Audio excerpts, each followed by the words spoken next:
good day to have a discussion on films in India because Oscars have just been announced, and Christopher Nolan, who made The City of Joy and has an India connection, his Oppenheimer has won 7 awards. And we should congratulate all the Oscar winners. Today is an interesting day in India in the sense that Cherian's second edition of the book is just out. And, the first film in India was made in 1913. So we have a history of 113 years of filmmaking in this country. And today, India is the world's number one film producing country. Makes something like 1,500, 2,000 films every year in as many as 20 languages. I don't think there is any other country where films in so many languages are being made. And 40% of the revenue last year came from 4 films, 3 of them Shah Rukh Khan's Jawan, Pathan, and Dunki. In 1950s, we did not really have very many films being made in this country. Almost 80% of the films that were being screened in India used to be made abroad. Then came the formation of film clubs in India. Satyajit Ray and Chidanand Dasgupta began the whole thing in Kolkata in 1948, I think. 47. Then Shyam Benegal started one in Hyderabad and then in Bombay and Kerala. Adur Gopal Krishnan was instrumental in forming, and Cherian was a student in those days, and he has known Adur. Adur and Shyam Benegal have written nice introductions to Cherian's book. Cherian has been a journalist. His introduction to meaningful films was through Chitra Lekha Film Society, established by Adur Gopal Krishnan at Trivandrum in the 70s, where Cherian was a student. He moved to New Delhi in the 1980s to be trained at the Indian Institute of Mass Communication. Since then, he is based in the capital as a media professional. Having worked in mainland English newspapers like Deccan Chronicle, Amrita Bazar Patrika, Financial Express, and Hindu Business Line, he continued his interest in meaningful films with his occasional writings in Malayalam and English publications across India. With the advent of national television, he made a few news programs for Doordarshan in the 80s and 90s, and also worked briefly at Giant Television, handling Infotech News. He moved over to corporate communications with the telecom sector since then and worked as director at MTS and also Cellular Operators Association of India. He published a book called India's Film Society Movement, The Journey and Its Impact in 2017. Chalachitra Vicharam, the book on film movements and people of those movements, in his first book in Malayalam. Celluloid to Digital, India's Film Society Movement, is a revised and updated book of the earlier one on the history of India's Film Society Movement. His next book, Noon Films and Renaissance of Malayalam Films, has gone to print now, and he's working on another creative world of Adur Gopal Krishnan, now after having completed a YouTube series with the same name. We have Saibal Chatterjee with us. He's a film writer with ndtv.com and has worked with Hindustan Times and the Telegraph of Calcutta as a film critic and has been on the jury of film festivals, including National Film Awards.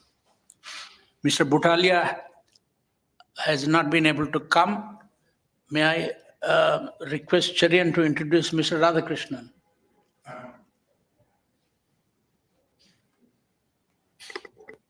Good evening. Radhakrishnan has been with the Delhi Malayali Film Society in Delhi for years, from 80s onwards, or 70s in the beginning itself. And he also was a joint secretary of Federation of Film Societies, secretary of the Northern region of all India, of Federation of Film Societies of India, which is which you may not see or hear these days much, because the activities of the film societies are confined to three or four centers, namely uh, Calcutta, Bombay, Pune, Bangalore, and Trivandrum. So Trivandrum means it's Kerala. It is there. Still, about 100 of them are still working. So he represented that federation, and he's been associated with the film festivals, and been in the jury of selection panel of many of the film festivals. Thank you, Cherian. Now tell us about the book and your own involvement with the film society, film clubs in this country, and your association with Adur Gopal Krishnan. And you traveled all over the country, met a lot of people to write this book. Thank you, Venkat, and thank you for this evening. Though very few friends could turn up on a Monday evening, but I'm sure the YouTube and Facebook page will be there for people to see, and our messages will reach many people. Thanks to the social media part of it. I wrote about when I happened to be a member of the Chitralekha Film Society, founded by Adur way back in '76 as a degree student in Trivandrum. One of the reasons was that I was interested in literature, though I was a science student. So I was reading stories, novels, and all. Films were making the new wave of in Indian films was going on then. So that made a lot of us youngsters look at film seriously. Uh, and there are a lot of friends were joining Film Institute those days. Some of them are very established filmmakers in Kerala now, and we began to see films from various countries. The situation was not like today. You can go to torrent or YouTube and see any of the films which you wanted. It was like only film societies had such films, and National Film Archive. Very few people had access to National Film Archive, and FFSI accreditation was very crucial to get films from the embassies. And in a way, India was a beneficiary because of the Cold War. The Eastern Bloc and the Western Bloc, especially the Europeans, competed to give Indians, the Indian middle class, their share of the cultural package which they were, propelling in India. Like I remember in 1980 when I came, I had many friends from Kerala calling up to ask me to go to Hungary Information Center and ensure that a certain film goes to their film societies. And so that is a kind of situation. And none of these embassies were charging anything for, screening of these films. In fact, they will send it at their expense. All that film societies have to do is to send that print back, and somebody has to assure that. So that is the kind of atmosphere, and a lot of us got into this, and also 70s were the time when film language was getting stabilized. The film as a medium is in 1895. It came into being. So as a language, it took a lot of time to stabilize. In 70s, I think 60s and 70s is the time when a lot of intelligent and creative filmmakers got into the scene in not only in India, but across the world. And they began to treat films just as a good novel, a good short story, a good creative work.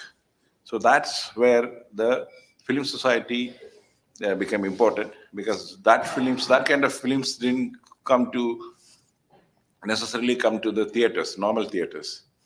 Though something like Jack Nicholson's early films, like One Who Flew Over the Cuckoo's Nest, which it was commercially released, and I still remember in Trivandrum, we're all in a queue in a commercial theater, and Adur with his wife at the beginning of the queue. So that is the kind of fraternity we had. It is filmmakers and film enthusiasts, students, professionals, everybody went through. The same happened in Delhi, and I'm sorry that Pankaj Butali has not come here. He was a Delhi University professor. He ran a very successful film society called Celluloid, which I found that much more uh, contributed to the films as such than Delhi Film Society, which is much more, seen and had a bigger profile.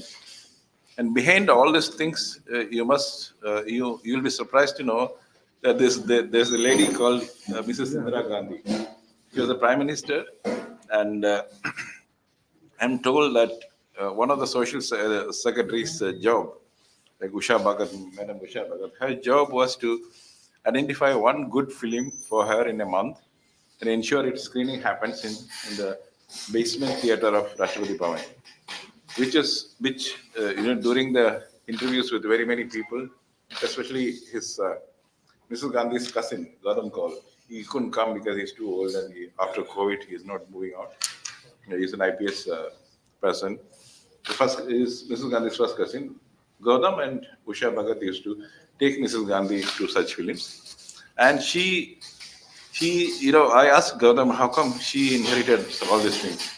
So he told me that, look, you must remember that Mrs. Gandhi was educated in a French school in Switzerland.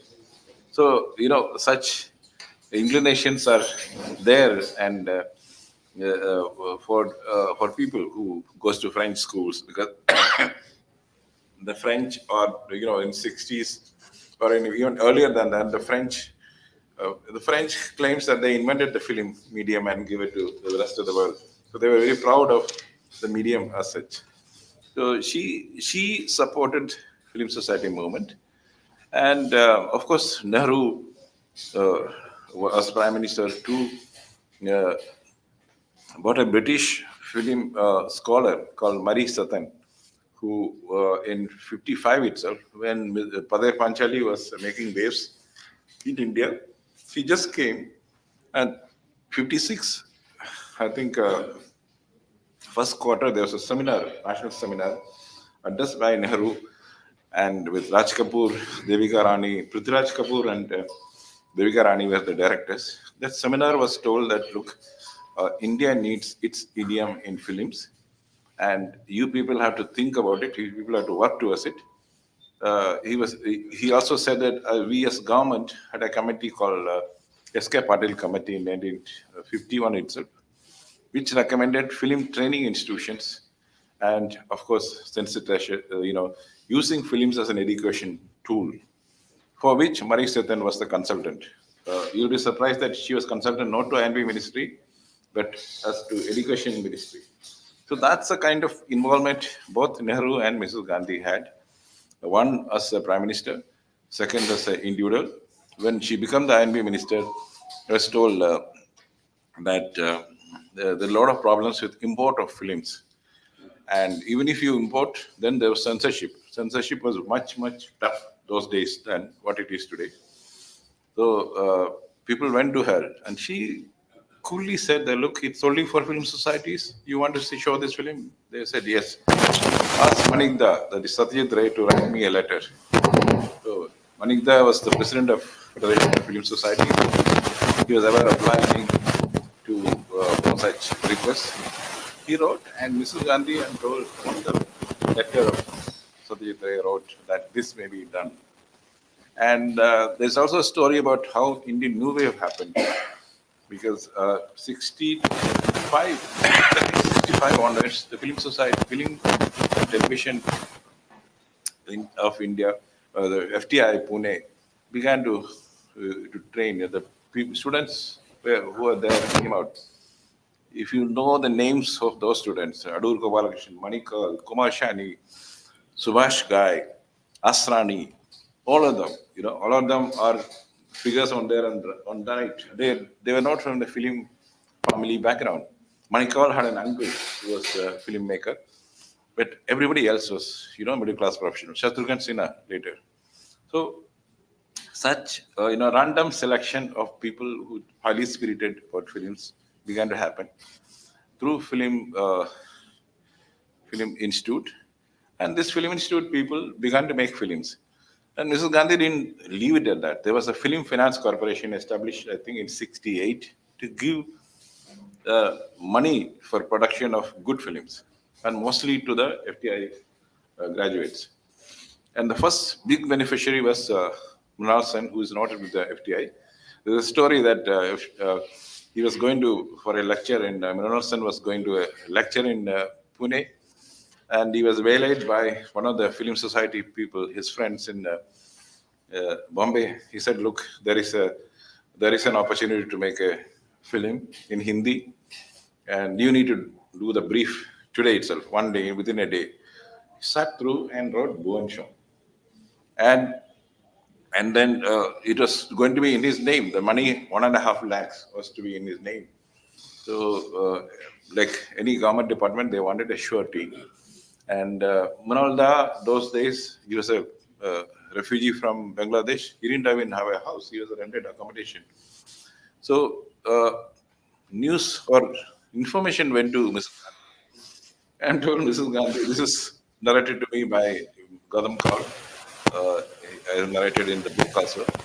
Gautam told me that when Mrs. Gandhi heard about it, in an officers' meeting, he said, "What is the most important thing in a film?" So somebody said, "The script and the distribution rights." She looked at straight and said, "Then why don't you take those two rights and give Munal the money?" She didn't write separate letter or anything.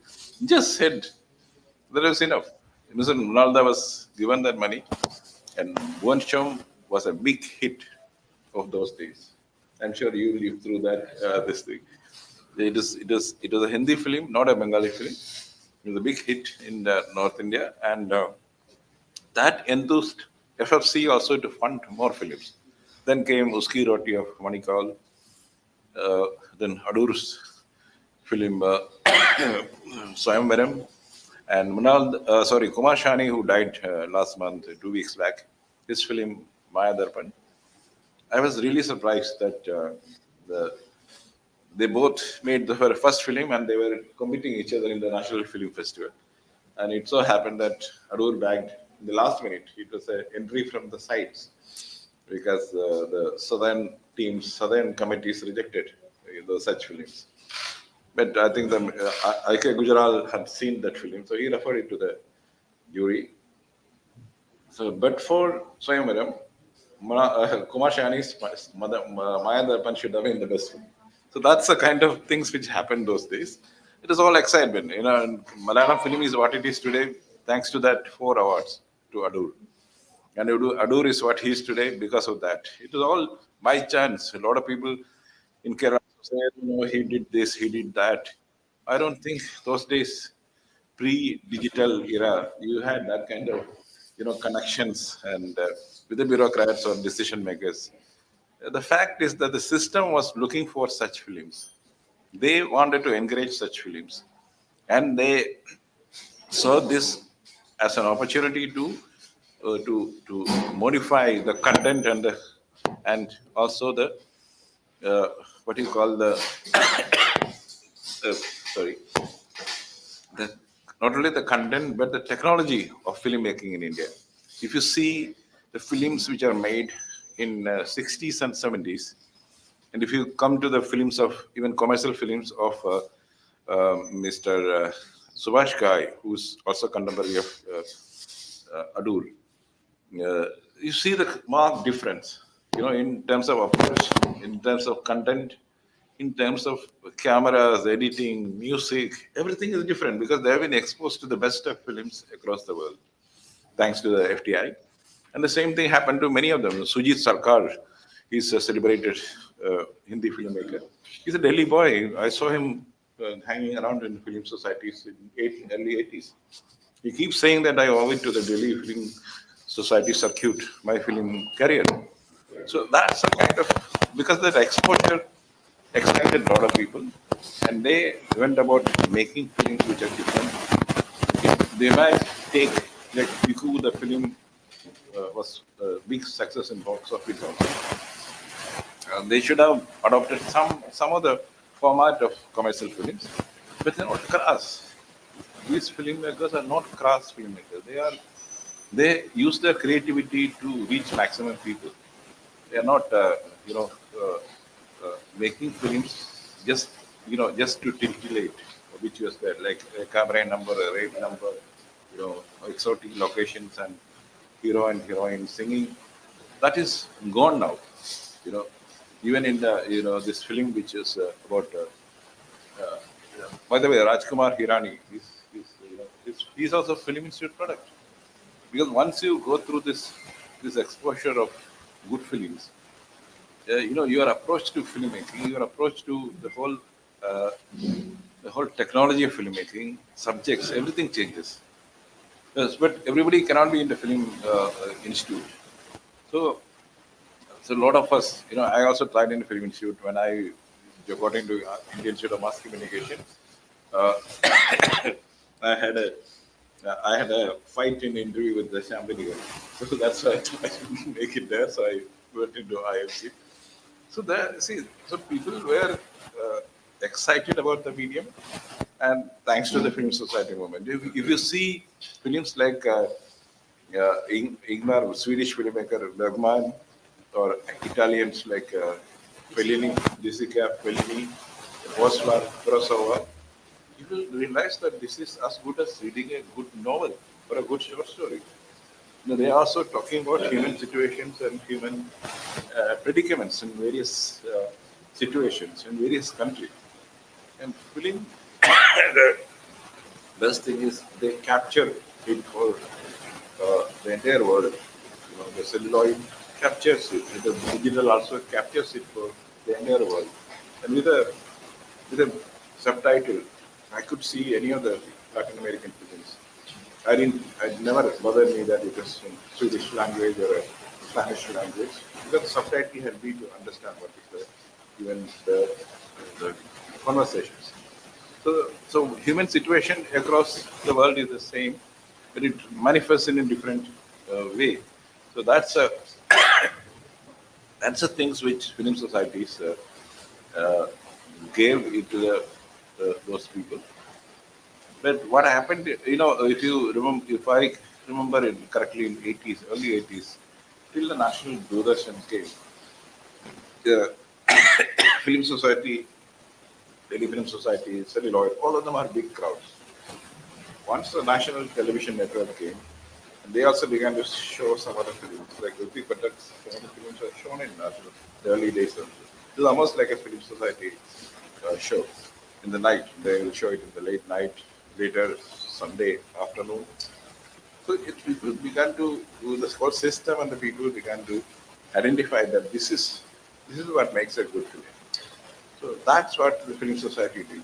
And if you look, if you compare what happened in 60s when the Film Society movement was taking off, and the biggest failure of Film Society movement was, I must add that also, that UGC, Mrs. Gandhi prevailed on UGC to start University Film Council.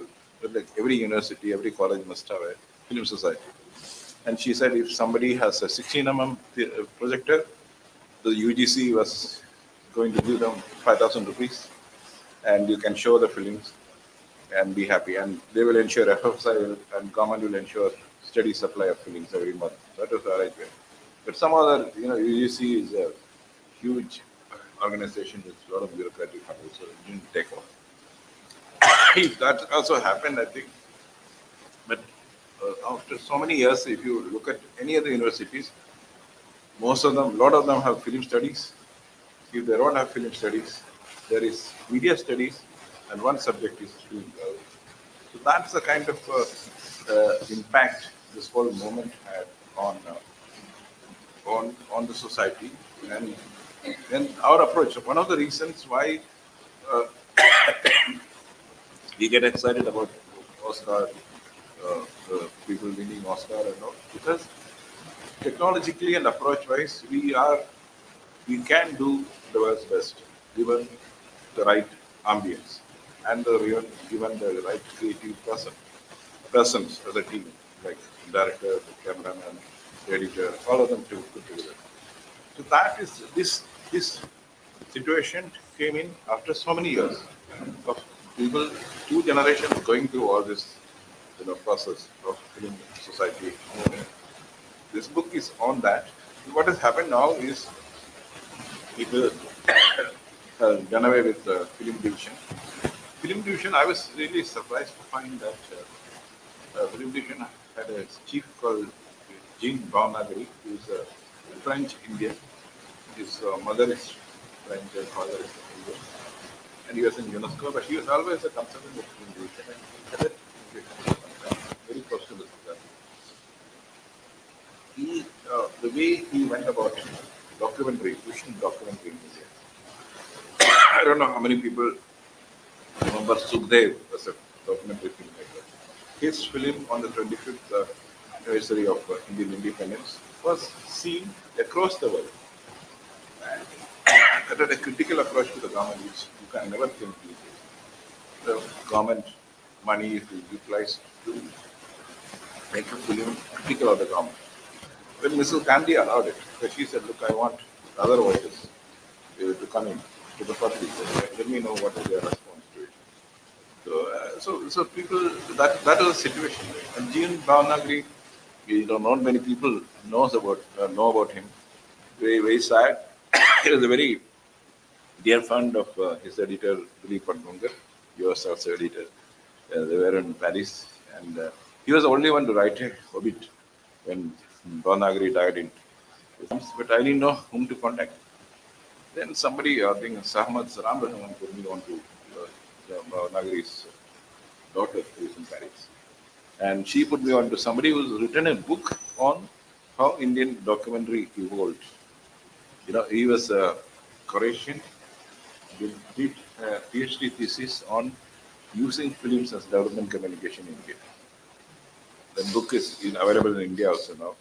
So that's the kind of work, actual work. Nobody thought that a Cambridge scholar will write a book on Indian film division. That's the kind of work which went on, and it is getting noticed. It is being studied these days, and that's my effort in putting it all together was to compare it, because such a book didn't happen. Like Vijay Mole, who was here at Delhi Film Society, and she was also very close to Mrs. Gandhi, and she was in the Education Ministry as a director. And she pushed me a lot into this book when it was being written in 2015 and 16. And I had this very funny recommendation from the Sage, which published it first. They give the manuscripts to two editors without the names of people. They won't tell me who they sent also, so I can't influence it. So recently, one of them in US, I was talking to him, and he said, "Cherian, you know that your manuscript came to me long back," and I said a big yes to it. So I said, "Thank you very much. I never knew it was you." But I know that there was a second person who asked the publisher whether you need a book like this. But the fact is that about the same time, see, the world is getting converted into a digital space. We are all human beings, but dependent on the digital space for everyday life, plus our entertainment, OTT and all at home. We can see any of the films. And the films which we long to see, Russian films and all, the old Russian films. Now, if you go to YouTube, most films have uploaded all the earlier classics of films are being, every week they upload something. It's like an open archive. So that's the kind of world we are living. But this is a world, this is a big change from those days up to 90s. DVD came. I have a huge collection of DVDs. I was seriously thinking that I must give it to one of my colleges, in Kerala, this whole DVD collection, because for me it is a lot of space. What do I do with it? I've seen most of the films. Now, to see a DVD film, you need a separate instrument to play it, and keeping it is a big issue in Delhi because of the dust. So the whole situation has changed because thanks to the digital space. But when the world was moving from analog to digital, Film Society was the only forum where you could see meaningful films. And sitting in Trivandrum, I could see every film of Satyajit Ray or Manalda or Ruti Khatak in 70s itself, thanks to the Film Society. So, and it was only your interest, personal interest, which matters in that. But now what has happened is that, last year, all the film institutions were merged into NFDC. The government is almost withdrawn from, from mentoring such films.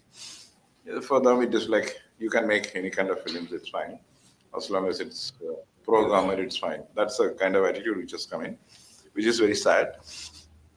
So what has happened is that film division is become an appendage. The whole Nehruvian era in film itself ended in the last 5 years. The whole mentoring of the films and new films, and if you see the awards, you can never think that some of the films which have got award recently last 5 years will never get into that space at all. So, which means the government had a clear-cut role in it, and that is very sad. My revision was also to touch upon all these things, and of course the digitization. What happened? What happened in the digitization period? But the interesting part is that why I put celluloid to digital is I'm part of a film society, which is online film society. This is mostly academics called Talking Films Online. And they are academics from across India. There are about 500, 600 people. And every Saturday evening, when people in the urban Sundays, youngsters go to the pubs and all, these people sit down together. They should have seen one of the films, online link should have opened and seen it. And there's a discussion on Saturday evening, which is very, very meaningful because most of them are professors in film studies or media studies. So there is a thing. And then I checked up with my friends in US. Yes, they are also doing the same thing because nobody has time to do the physical act of, going into the, like here, most of the people who are interested will check the YouTube. What was this film society all about? So that's the kind of thing which is happening. That is happening in the film society movement also. And there are groups, like there are journalist groups, media groups, writers groups, WhatsApp groups. So there are film society groups these days, and Talking Films Online done by two ladies like that. So my conclusion is that the whole spirit of film society still remains there, because if you want to understand a creative work, be it book or be it films, you need to discuss it with people who are similar minded people, because people with similar tastes, so that you get the nuances of the film, the book, what the writer actually meant, because all of us have our individual limitations in understanding various situations. That's happening in the digital space also, the Zoom discussions and all. And you will see, you can go to TFO online, you'll find so many discussions by various academic people. Kumar Shani died, and next week itself, one of his film was circulated and it was discussed. So that's a kind of continuity which is going on. This film society movement is also, we can't we can't get 50, 100 people these days in a space because people are busy everywhere. So people have gone online to pursue their interests, just like earlier people used to go in the evening to the halls. So that I have captured that. That is a revision part of it, the policy and the digitization and what is the challenges which is thrown up, what is it happening now, how they are continuing. Thank you, Venkat, for Thanks, Cherian.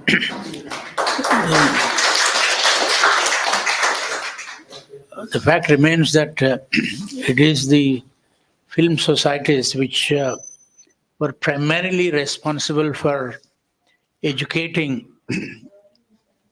people in seeing good cinema. That's how Kurosawa and Desika and all these people were exposed. I mean, Indians were exposed, and you have this bunch of directors who came up after seeing those films and took to making films. And then we have good quality cinema these days. Radhakrishnan has been involved in the Film Society movement for a long time. So we would love to hear from him the efforts that were being made to promote good cinema through film societies. Radhakrishnan.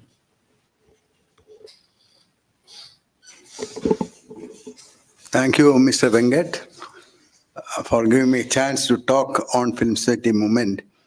First of all, I congratulate Mr. Cherian for bringing out this book on Film Society movement.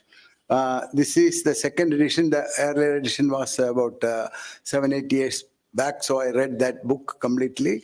And I was also partially helpful in giving him some inputs and all those things at that time. So he has done a commendable job in bringing this book, because the Film Society itself is a dying art today. So these things only will remain in future. These books and any video or any this thing taken will be only be there. Because I will tell you the reason.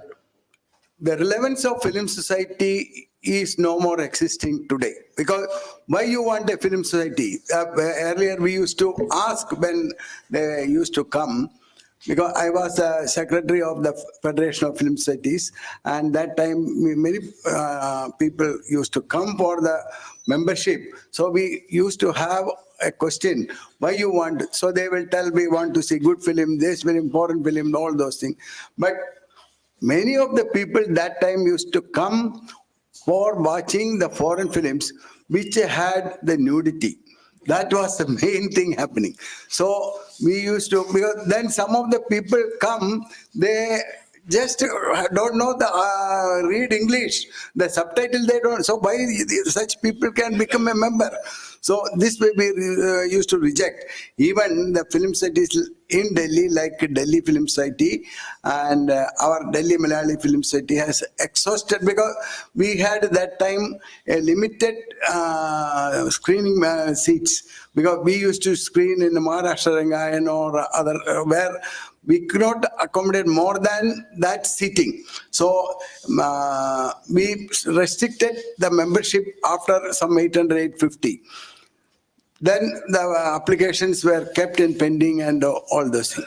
Today, that's it. Because nobody is there. Because why a film society you want to join? Because you get everything in your mobile. You can sit at home, watch any good film, which is now today got the Oscar. You can see at home. So why you want to travel? Because now the traveling is a big problem in not only in Delhi, everywhere in India. So why you want to take, and film societies have changed the pattern of their, earlier we were, what is the film society movement? Satyajit Ray, when we started, the idea was to educate people to watch good films. Films should be watched as a work of art. it should be educative. So every film has got some artwork. So we should see in that angle. So we used to educate people in that way that you should watch a film. It's art, this thing we should see.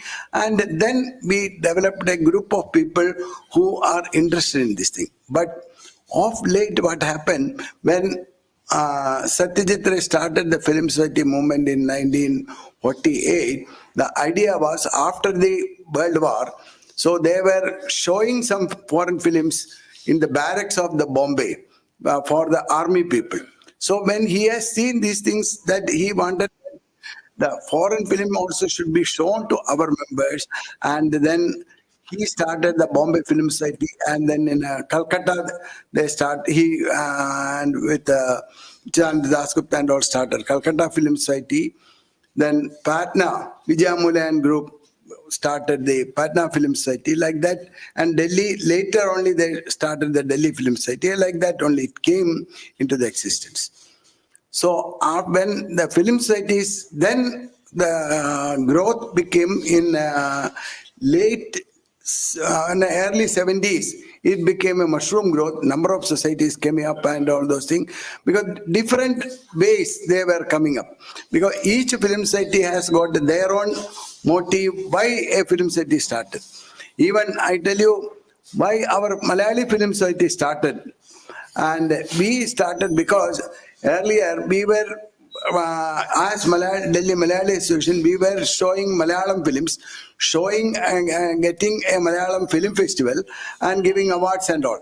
But that had certain problems of the entertainment tax. Entertainment tax, people come and these things, so many government problem. So to avoid that, a good solution was have a film city. So we started the Delhi Malayali Film City in 1975. Since then, we have getting good Malayalam films, all veterans like Adoor, Aravindan, Shaji Karun, Padmaraj, and all those people, all people, their festivals we conducted, and they have got a platform in Delhi because of the Malayali Film Society.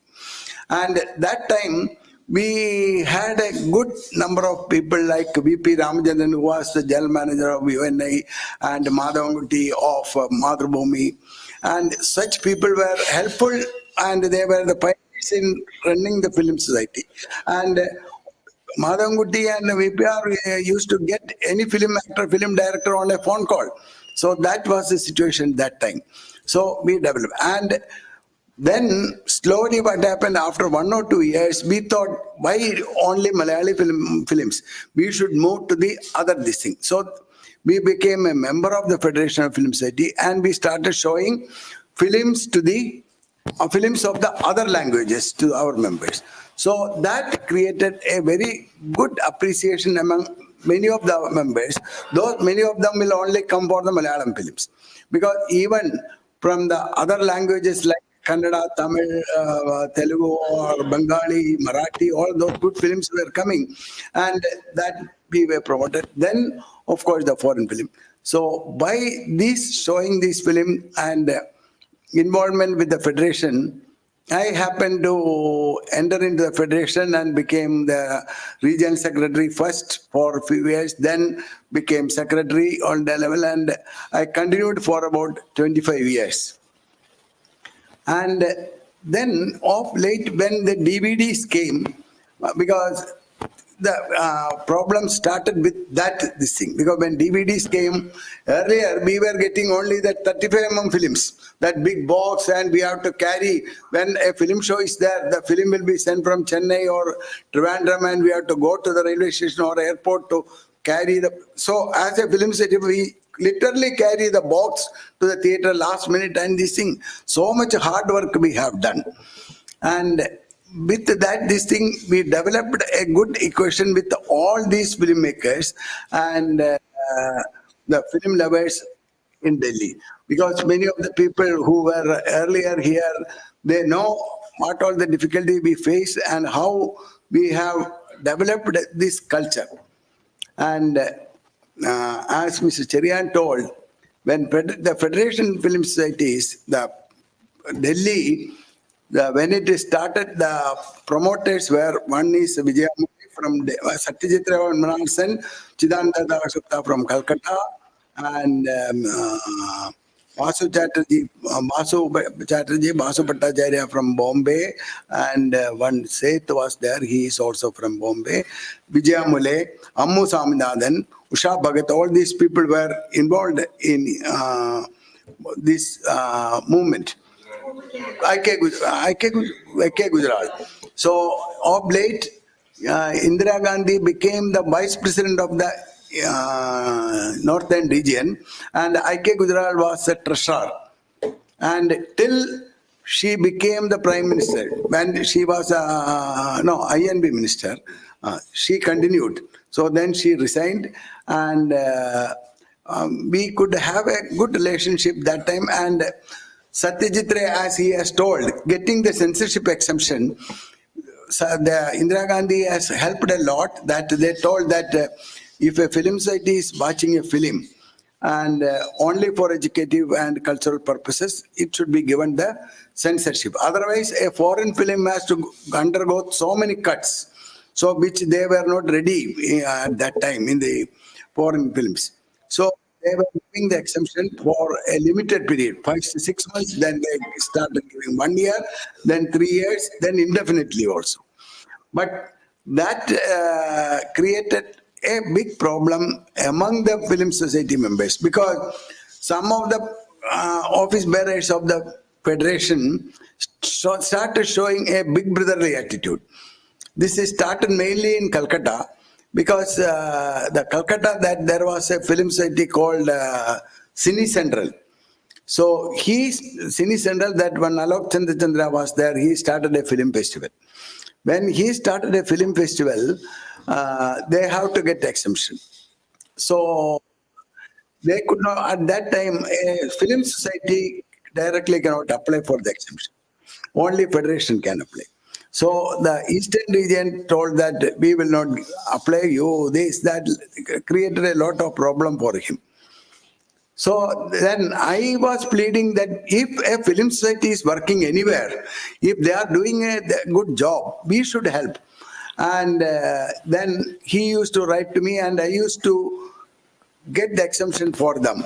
And of late, what happened, this attitude, then the Calcutta Federation people were little bit annoyed with me. Why you are helping Alok Chandra? You should not do it. And I told, I am not helping Alok Chandra. I am helping the Cine Central Film City, who wants to do a good job on the films. So, being a federation secretary, I cannot differentiate him or the other person like that.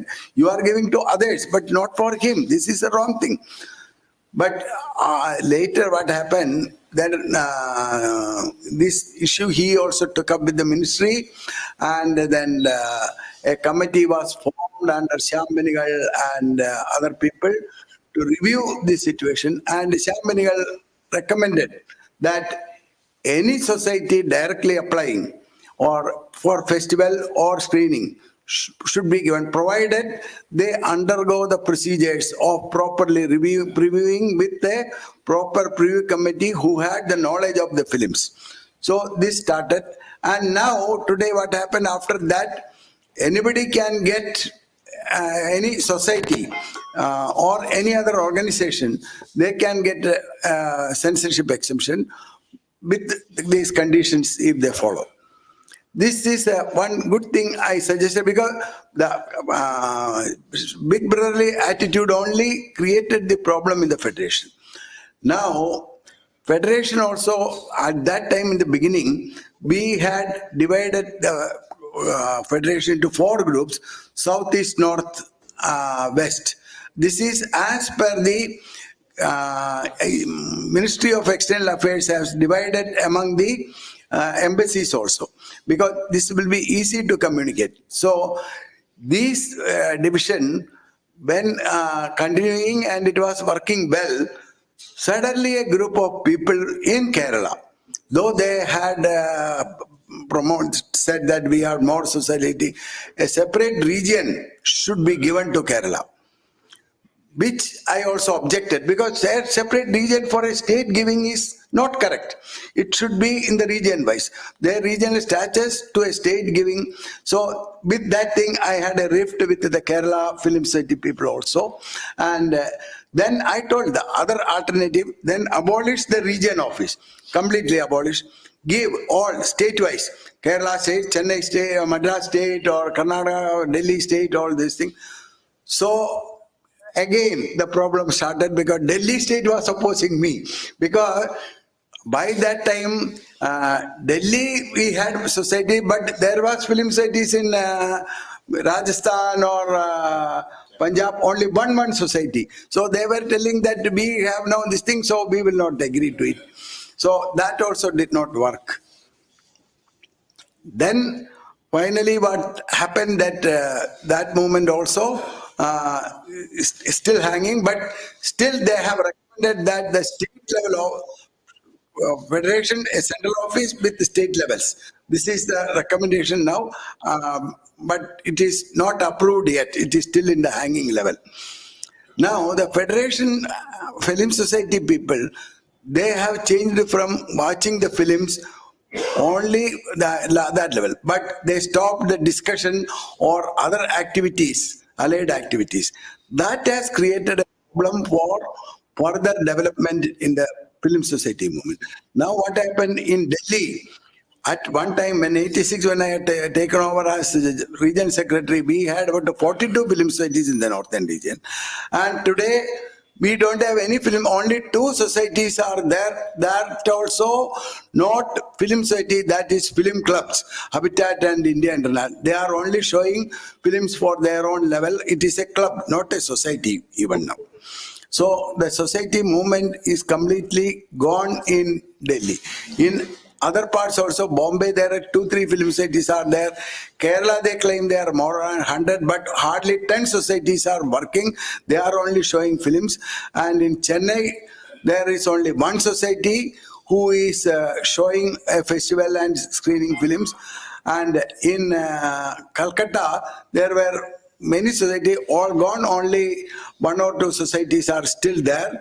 And of course, in Guwahati and other northern states, still there is some more activities are going on. This is the situation of the film society movement today.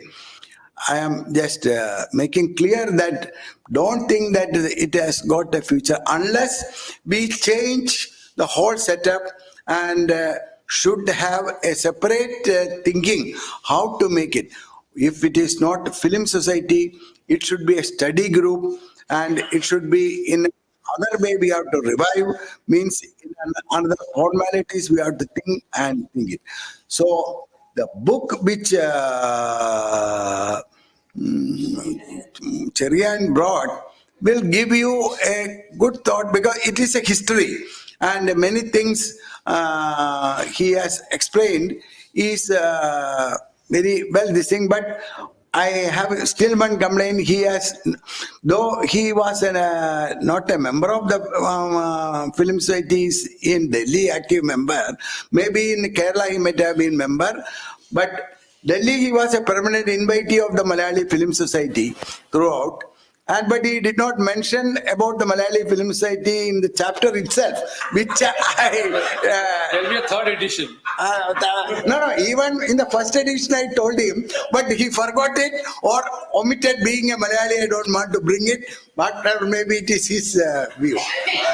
No, wait. So this is my view, because it is the Film Society who has made this thing, and Cherian is well aware of it. And Mr. Sakaria said he also knows very well, because in his younger days we were sitting in Madhurumi and discussing every time we used to meet. So he knows this thing. So the role of the Film Society was well known to all the Malayali film makers and journalists, everybody. But it is coolly avoided, but he included me. Anyway, that's all. I don't want to tell more than this thing.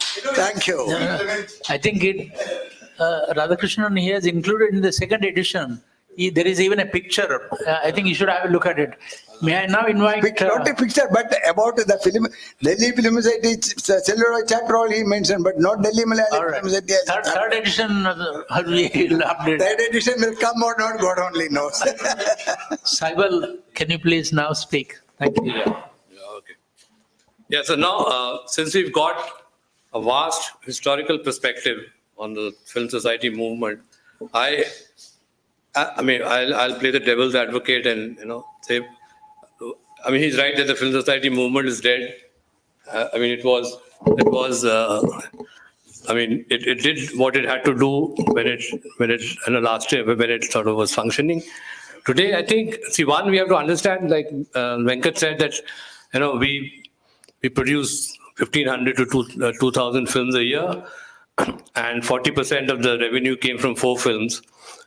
And, actually 98% of the films that are theatrically released, I'm not talking about films that are not theatrically released. There are lots of films that are outside this net. They're made, but they don't get into the theaters because they don't have that space. So only 98% of the films bomb. They don't recover the money invested in those films. So they look for other avenues to make money. Some films which are qualitatively good, they go to festivals, and from there, a handful of them find buyers in the West, only a handful again. So basically now I think the time has come for us to reinvent the film society movement. We have to probably change the nomenclature completely. So far, it's only been a voluntary exercise. I mean, people get together and show films, discuss films.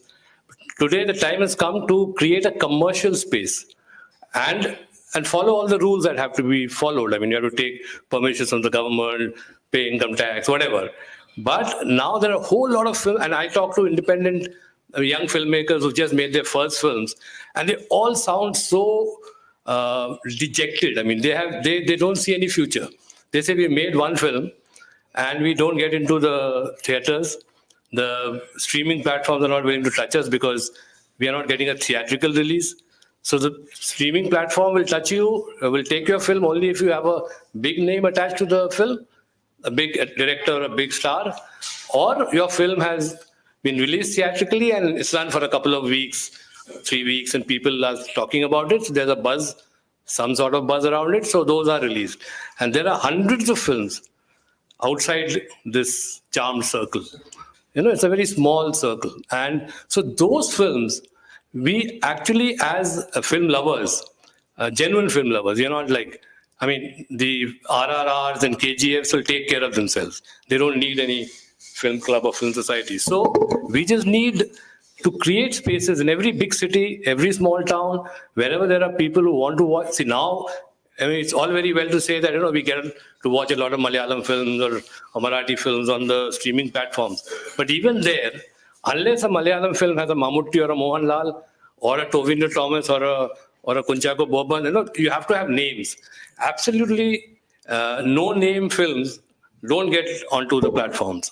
You have to have, so there has to be a selling point. So where are those films going? I mean, there's a filmmaker called Sudevan who made a few films depending on the film societies in Kerala, but he's now stopped making films because that model is not working anymore. So, I mean, you can't just survive on the support of the film societies unless the film societies can bring in money.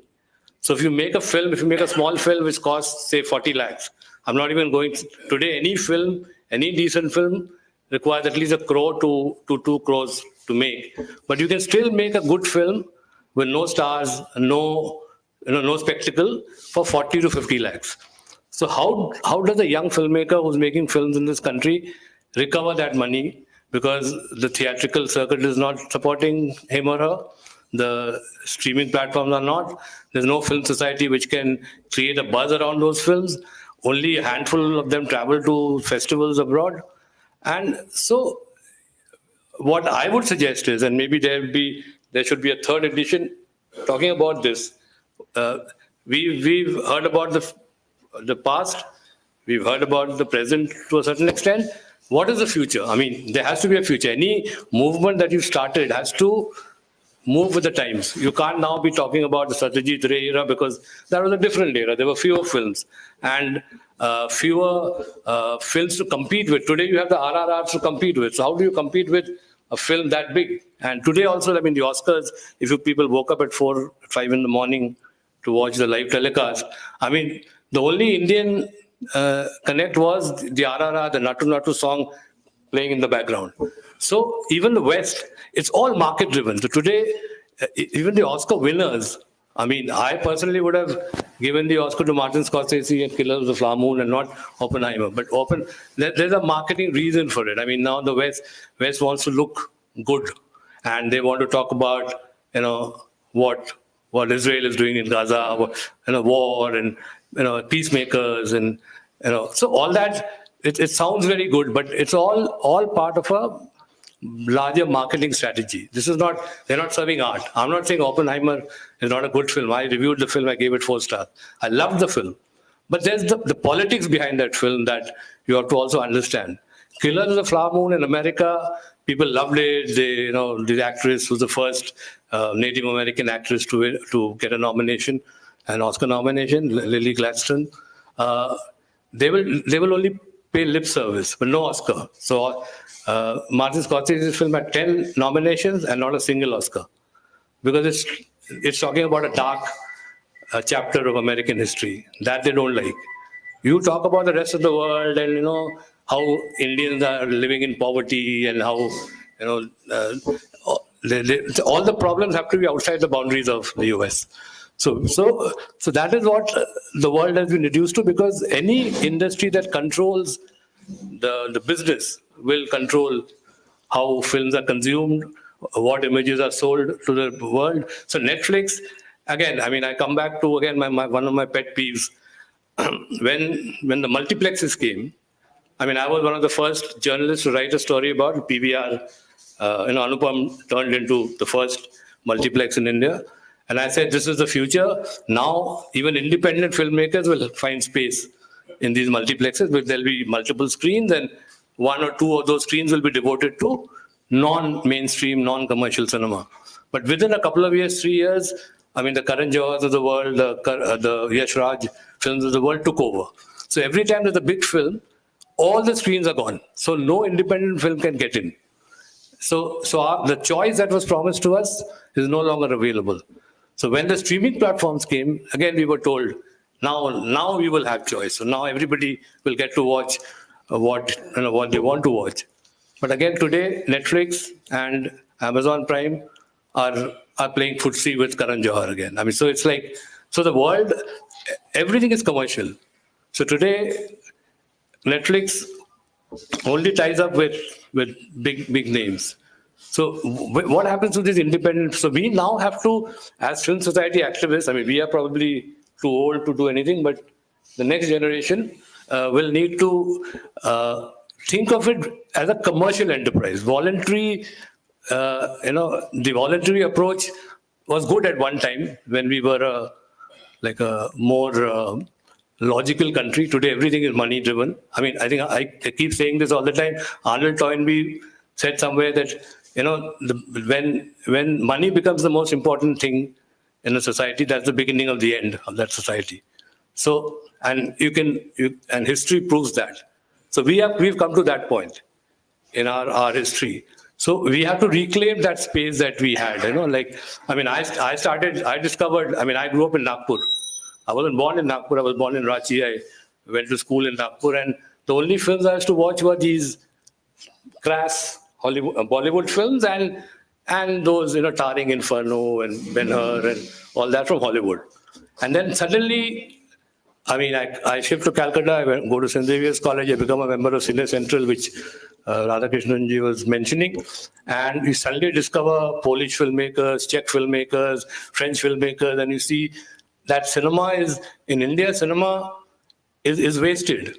It's a medium that's extremely powerful, that can talk about things that no other medium can, but it won't, because it's in the hands of a few people who control it, and they don't want inconvenient truths to come out. So they will only show us what they think is good for us. So 5 people will decide for 1.2 billion or 3 billion people what is good for us, and now it's getting worse when only maybe 2 people decide what is good for us. So now so we live in that kind of a world. So what do? Do we give up, or do we fight? Do we fight? And we can only fight if we become romantic and say, oh, we should now go back to what Mrinal Sen did or what Adoor did in Kerala and Satyajit did it in Bengal.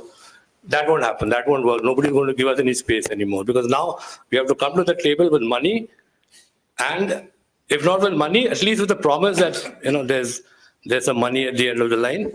And so that is something that I was in Bangalore recently for the Bangalore Film Festival. A lot of young, very promising filmmakers. Kannada cinema has always been very commercial, except for Girish Kasravalli and B.B. Karant and a handful of others. And then suddenly there's KGF. And KGF, Kantara, and all these films. So there's renewed interest in Kannada cinema.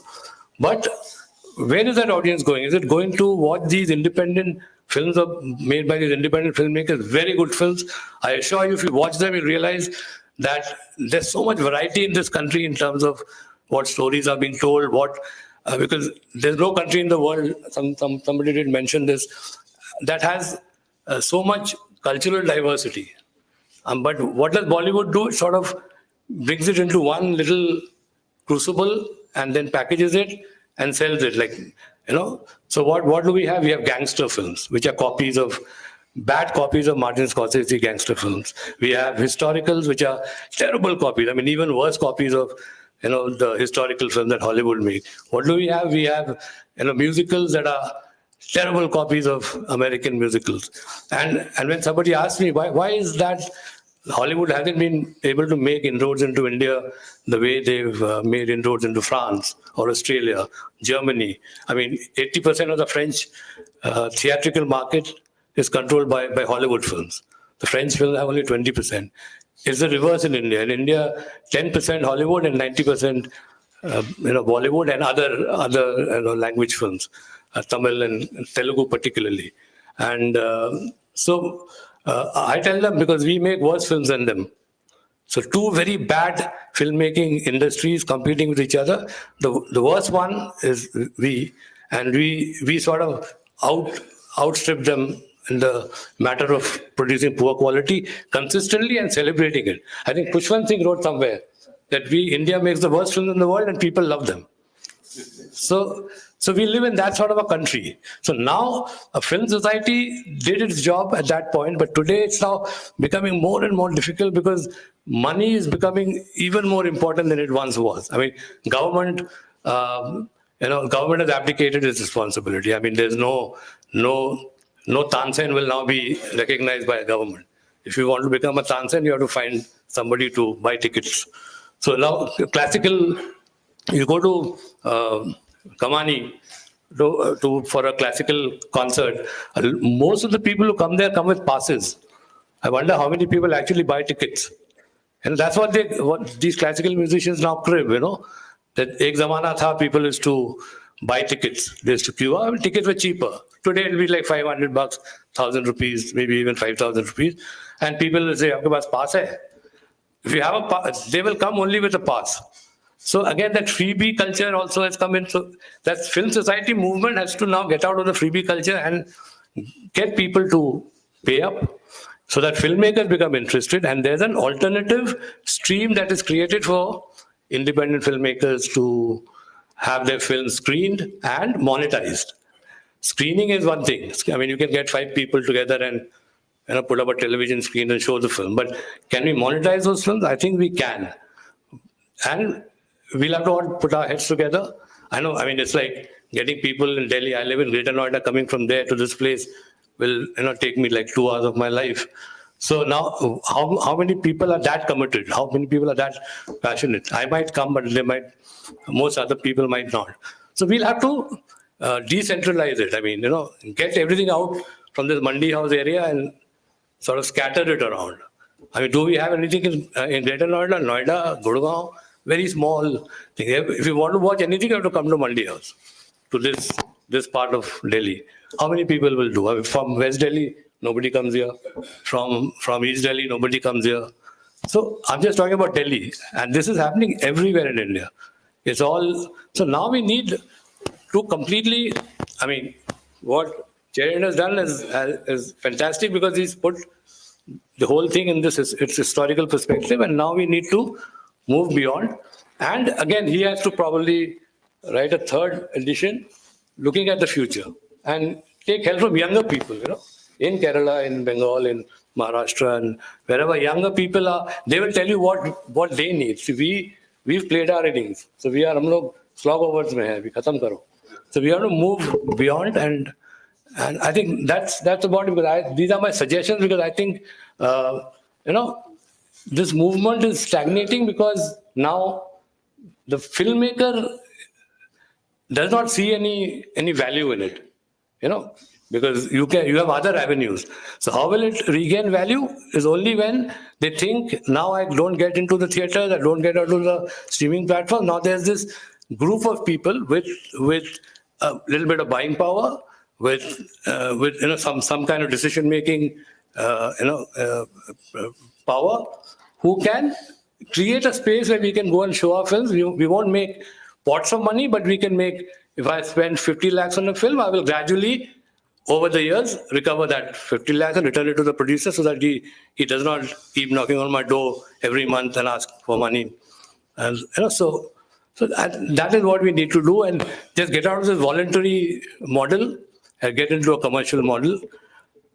Don't call it film society, because then I think you will probably again, make people go back into that mindset. Think of a new name and move forward. And see, otherwise India is the largest producer of films in the world.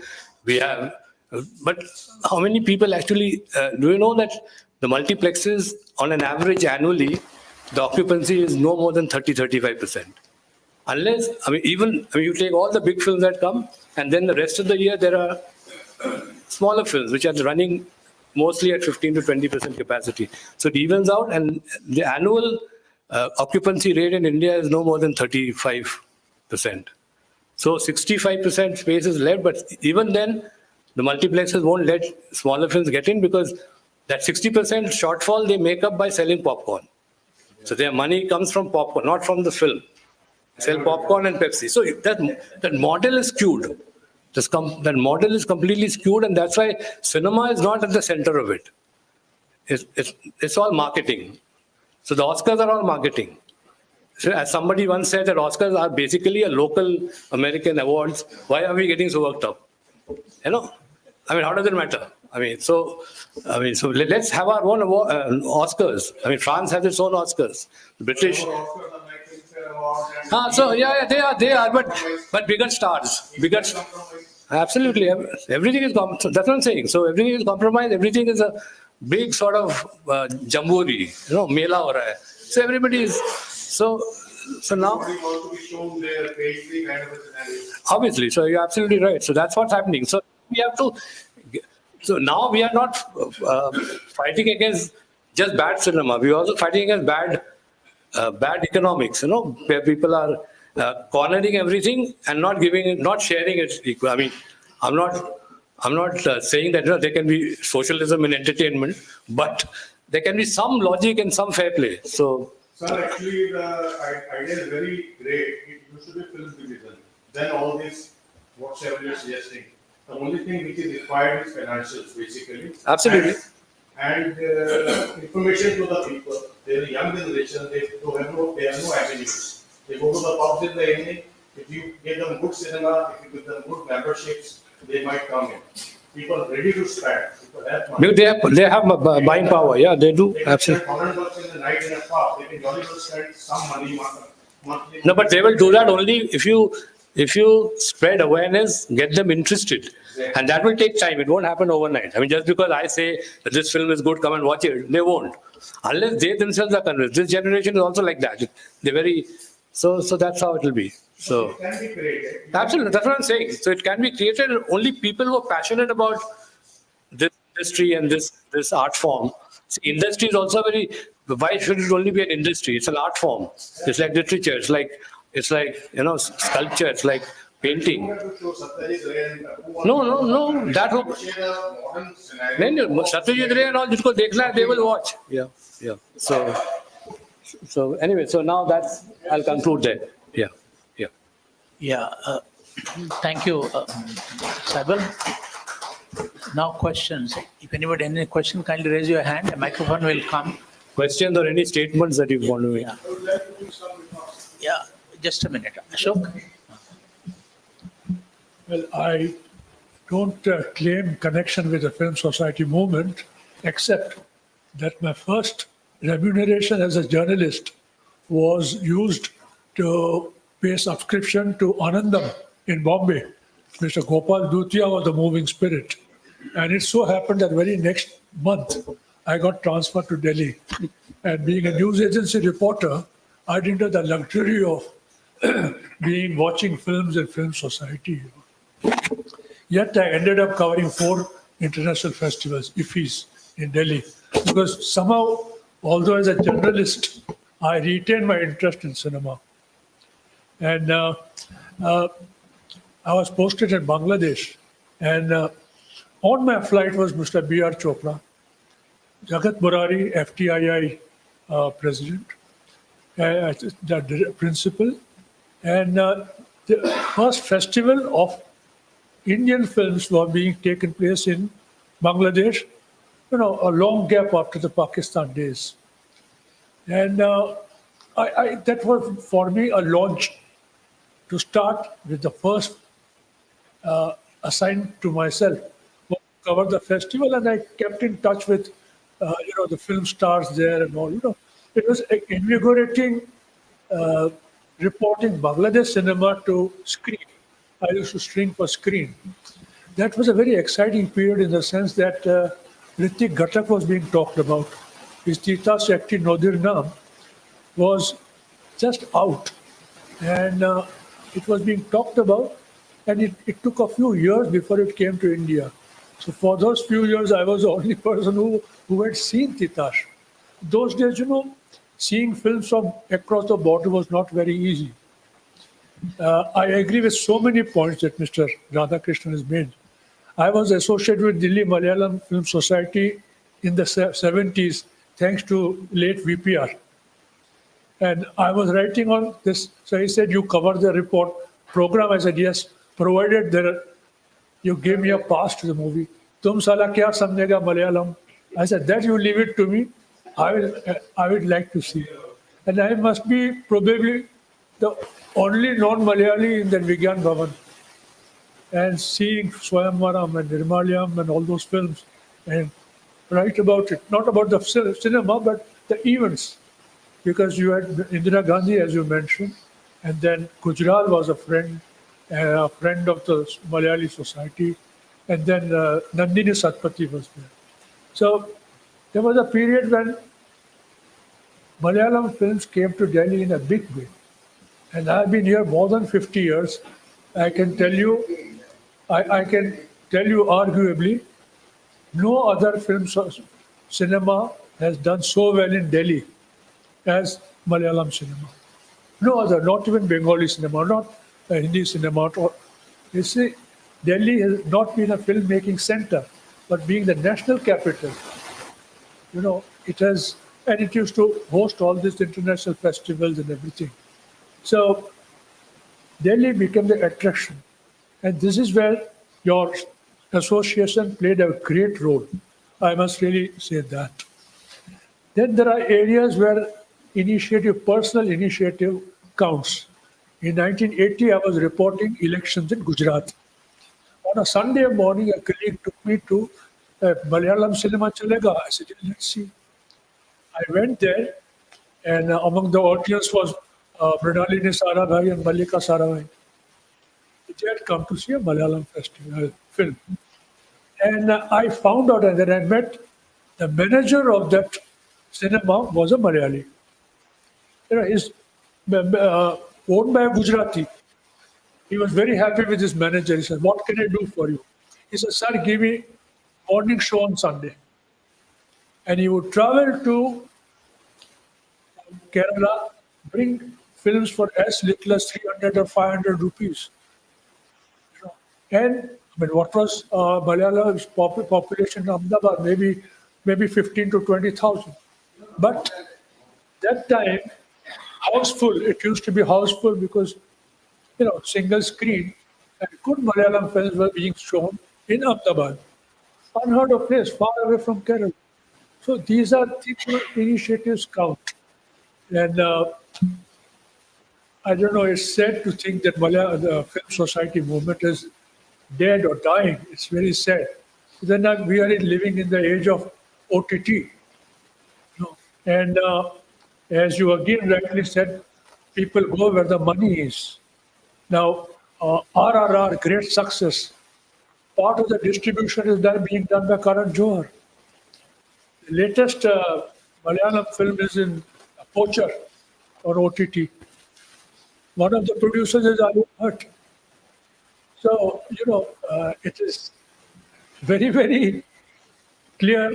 And all this debate about texts and entertainment texts and films being shown in Delhi from different language groups, that discussion has taken place over 50 years as far as I know, and there has been no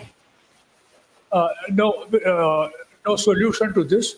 Because at the end of the day, the audiences have to come. And audiences, sad to say again, they all go for the commercial cinema. I mean, you will have, even in a multiplex, you will have the same film showing 3 shows a day.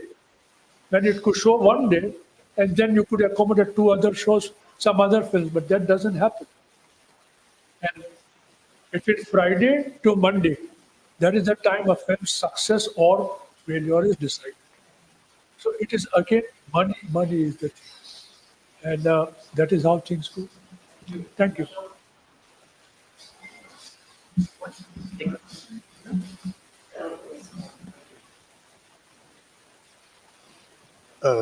I would like to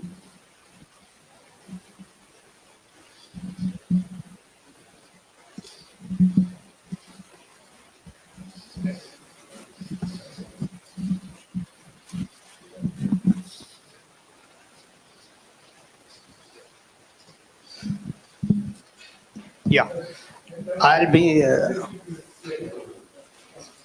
be rather brief. I will like to join issues with Mr. Saibal Chatterjee, is an eminent film critic. I read all that he writes. And I always read film reviews before watching a movie. So, as you said, going to a theater and watching a movie is a big experience. So I practically don't see any movies in Delhi. I see it only on television. I wanted to tell you about how Bengal and Kerala were the crucible of creative filmmaking, right? But of late, you will see that in the last 10, 15 years, Tamil Nadu has emerged as a major filmmaking center where many youngsters have made their mark. The likes of Shivaji Ganeshan and the likes of MGR, that the iconic hero mold was broken.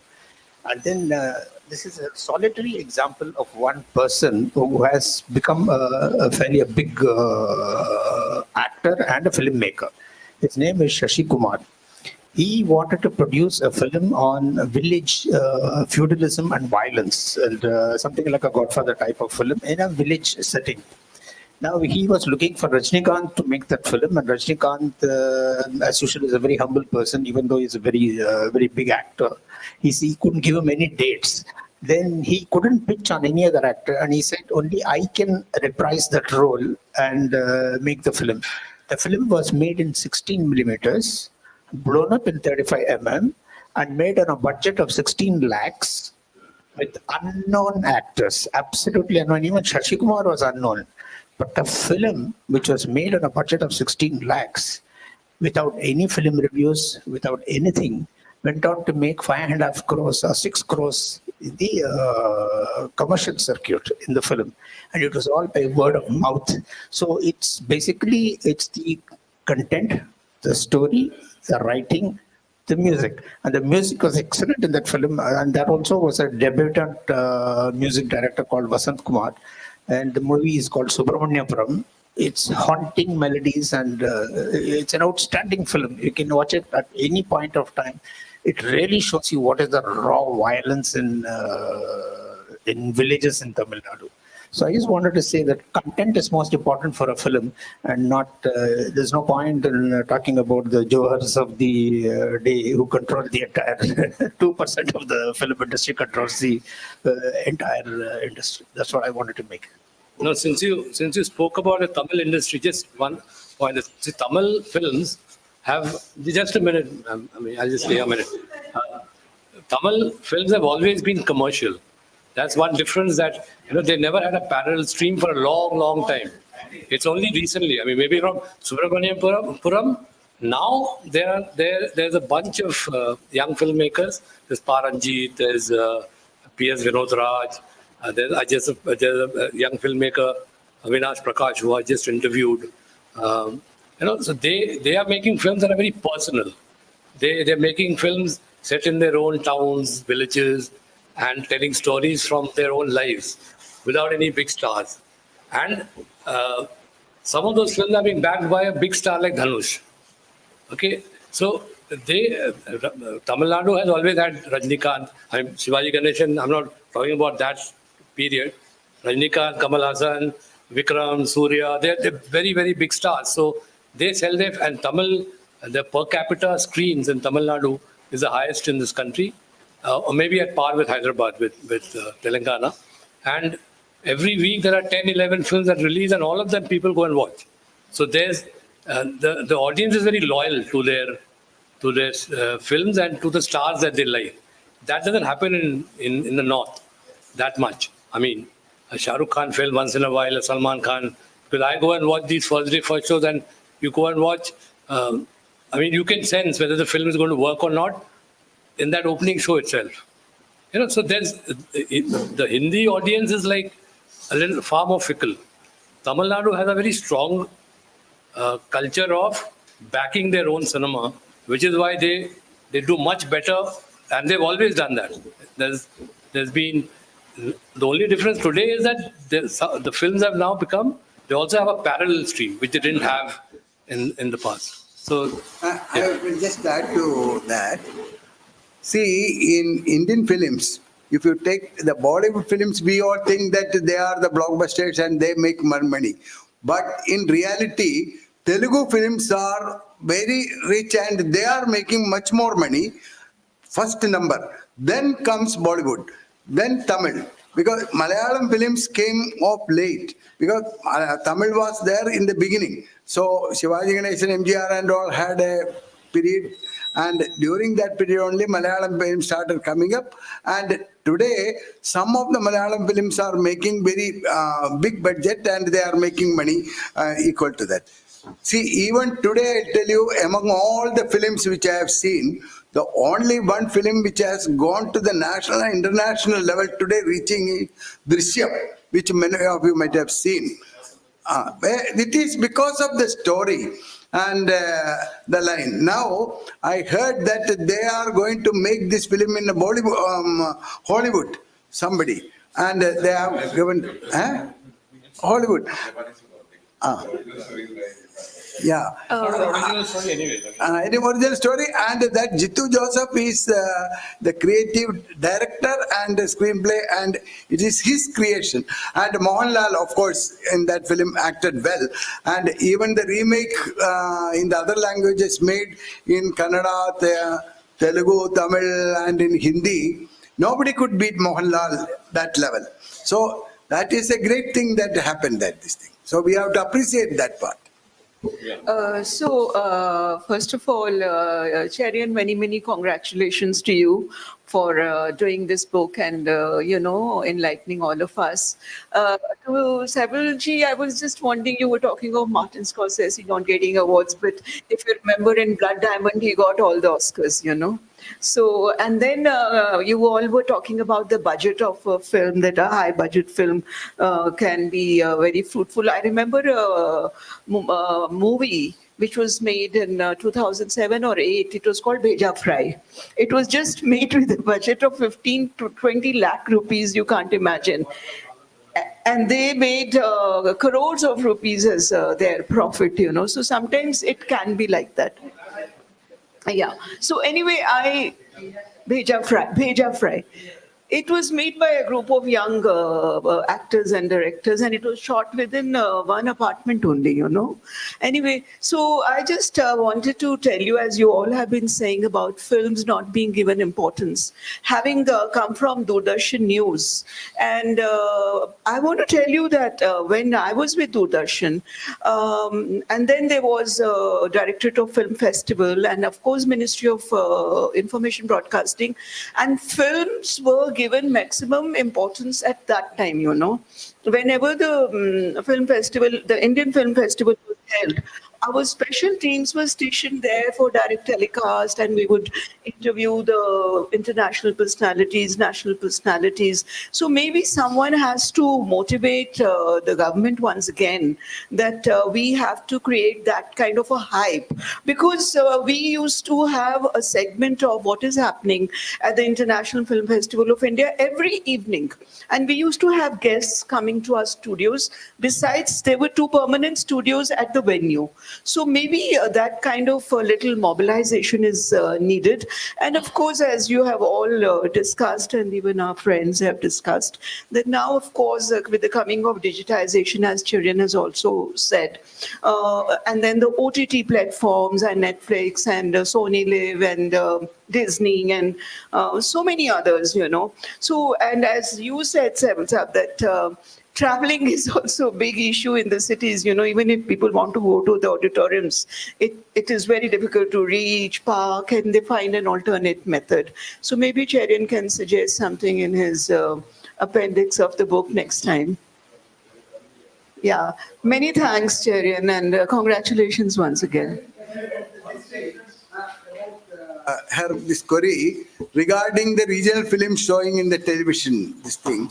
Earlier, all the national award winning films or panorama films used to be screened in the Doordarshan. Doordarshan, they paid 8 lakh rupees. 8 lakh rupees. So they were 8, and then if it is not released, 10 lakhs also. So that was there, and they were waiting to get that entry, and they were even bribing in the Doordarshan to get that date, and it was on Sunday afternoon.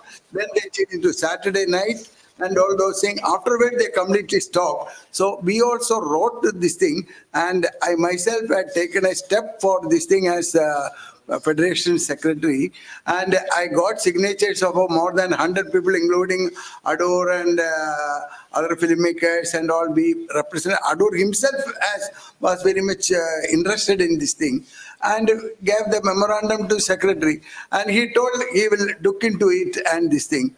Finally, what they told, the result. See, there is no revenue recovery because no advertisements are coming for this No, thing. I don't think And that's second correct, thing, because Doordarshan has the funds and no, have got they don't. money. They want to recover. Someone has Then to second reinforce thing, this subject. second answer, what they told, there is DD has a local Doordarshans. DD Malayalam, DD Tamil, DD Kannada. So they Now are they showing have regional channels also, Regional you know. channels.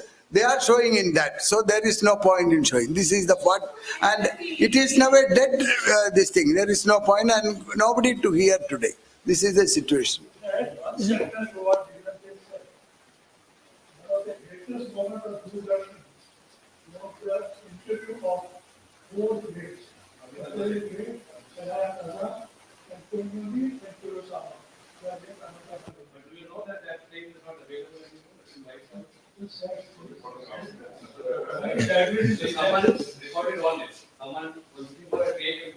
Yeah, that's right. And they recorded a new program. They don't know who these greats were, I suppose. Anyway. Towards the end, we got that. No. In the hotel, somebody asked Mr. Kurosawa, they said, no, Mr. Kuroshi. I was a witness to it.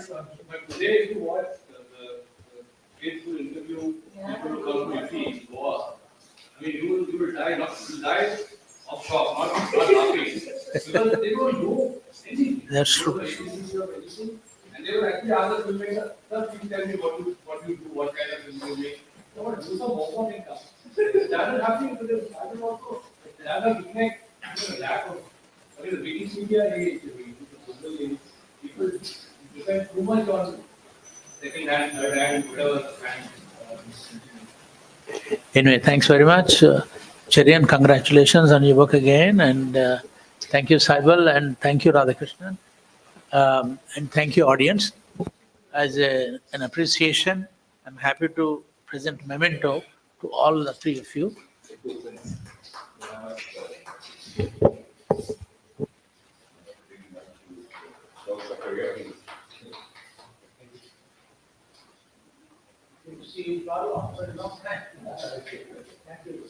For the grace of friends of John Graham, Graham is written when you were John was